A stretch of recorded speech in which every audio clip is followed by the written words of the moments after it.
Welcome to This Explainer. Today, we're diving straight into a completely fascinating psychological framework drawn from ancient Vedic astrology, Rahu in the 10th house. We're going to explore exactly what this specific astrological placement reveals about that relentless, modern drive we all see to just leave a massive mark on the world. You know the type.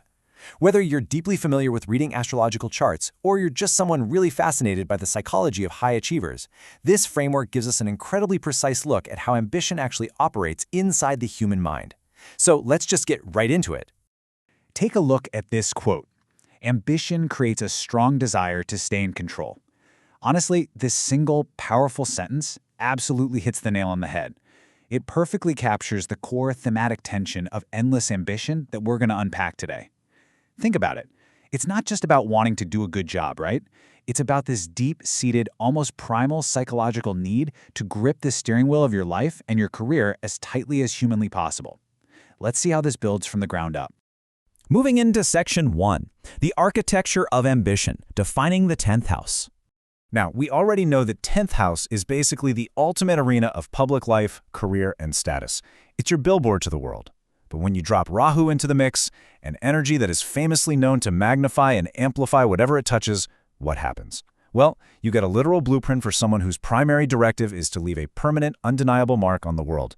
It fuels this relentless pursuit of success. It creates a massive magnetic pull toward public achievement and profound influence. All right, let's look at Section 2, the drive for impact, the superpower of ambition. For a lot of people, this placement really acts as an incredible superpower. We're not talking about a casual, everyday desire to just do well. No, it's an intense, almost insatiable hunger to stand out. People running this energy are constantly plotting their next career advancement. They're naturally drawn to positions of real authority and influence. But here's the really interesting part. They rarely just climb the traditional corporate ladder. Instead, they use these incredibly powerful networking instincts to carve out highly unconventional paths to success. You'll often see them innovating and totally crushing it in completely non-traditional industries. It's a real game changer. But of course, that brings us to Section 3, the illusion of control, the shadow side of success. Because here's the thing, however bright the light of ambition shines, it casts an equally dark shadow. When that massive drive morphs into anxiety, you start gripping that steering wheel way too tightly. You might find yourself completely refusing to delegate tasks simply because nobody else's vision perfectly matches your own. And man, this can quickly spiral into a deep-seated fear of losing your hard-earned status. Your public image doesn't just matter, it becomes an absolute obsession. And that leads directly into these grueling periods of obsessive work, pushing you far past normal, healthy limits. And this brilliantly illustrates the core vulnerability here. For this placement, career uncertainty totally challenges your basic sense of direction. For someone with Rahu in the 10th house, a bump in the professional road isn't just a bad day at the office. Oh no, it feels like a full-blown existential crisis. Why? Because your public image and your career are so intrinsically tightly woven into your core identity.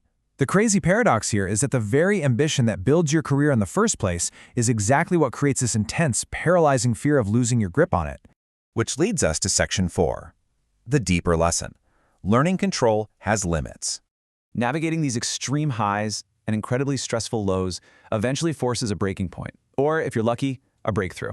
It begs the ultimate question. Are you pursuing success because it fulfills you, or because you need it to validate you? This right here is the absolute core existential mirror this placement holds up to us as we evolve. You really have to ask yourself, are you building a career out of genuine joy and purpose? Or are you just building a giant fortress to protect a really fragile sense of self-worth? The stakes here are crystal clear when we compare the two sides.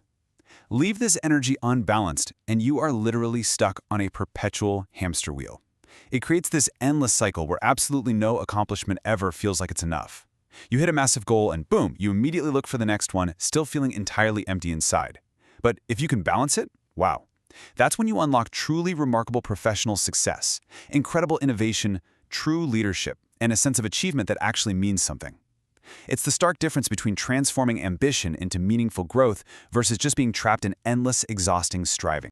So what is the ultimate goal in all of this? It's reaching the highest expression of this placement, and that means using your ambition as a literal tool for actual impact, rather than using it as a measuring stick for your self-worth. It's all about taking that massive, amplified 10th house energy and intentionally aiming it outward to help the world, instead of constantly turning it inward just to soothe your own anxieties. Ultimately, it means making a firm decision to stop letting status and control dictate your value as a human being. I'm going to leave you with one final, incredibly important thought to reflect on today. Are you using your ambition as a tool for impact, or is it using you? Take a real moment to think about your own relationship with success, control, and fulfillment. Look, whether you follow astrology super closely or you just appreciate a really profound psychological mirror, this is a question every single one of us needs to answer for ourselves. Thank you so much for joining me for this explainer. I truly hope it helps you harness your own architecture of ambition in a way that is healthier and way more impactful.